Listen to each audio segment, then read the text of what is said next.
We are here in the beautiful city of Milan with the General Assembly from the EUROPUR and Euromolders.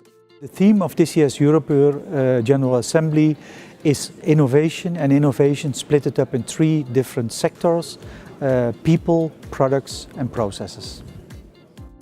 There is a rapid change going on in the industry. One of the aspects is the industry really ready for digitalization? Because digitalization is enhanced in all these three aspects, and is playing a very big role in the coming 5 to 10 years to come. Probably what happened is that industry hadn't woken up enough yet to the digital side of its business, and that opened up a whole new wave of possibilities in terms of entering that market.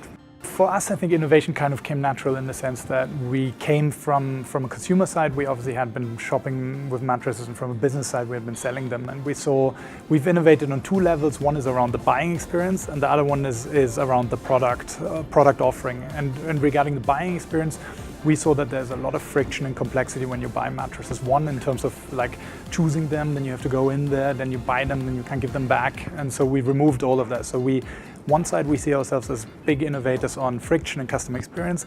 On the other side we battle choice fatigue. We make it a lot simpler. We remove the huge range to one product, and we focus on that, and we innovate on that product. So it's these two aspects. We have 5 generations in our workforce today, and actually I think innovation can be with any of those 5 generations. But I think if we're going to really connect to the future needs of 50 years' time, we need to actually attract people today who are more used to the technologies around them and can bring in those new ideas that those of us who've been in the industry for 30 years may be blind to. Inclusiveness is key. We need to make sure that they're not spending half their time worrying about where they are or what people think about them, but they're really fully free to think through and to bring the diversity of thoughts. And it's diversity of those thoughts that we leverage that can create the change that we need. We try to use digital technologies in order to increase product quality. We take data which are available, coming from the process, coming from earlier production runs, and we try to analyze them. We try to treat them in a way that it can help us for the next production run to do the right thing already from beginning, and not to be dependent from the foamer's experience finally.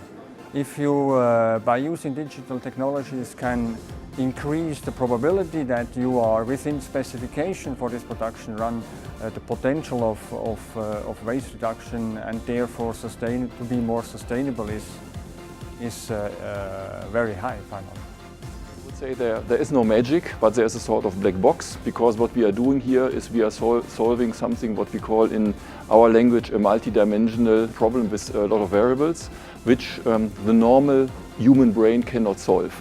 So you need mathematics behind it, a complex mathematics, and it's even difficult to visualize what the computer is doing.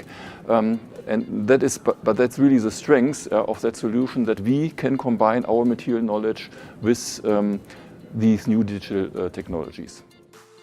I'm very pleased that we had over 300 people that came here to discuss innovation. It's our highest turnout ever, and notably also people and digitalization in our industry, which, furniture and mattresses, somewhat established industrial sectors, but they also need to move forward to the future. And we also had a number of exciting presentations about how the world is moving forward towards Industry 4.0, or also about the future of the automotive sector. So I think it's been great food for thought.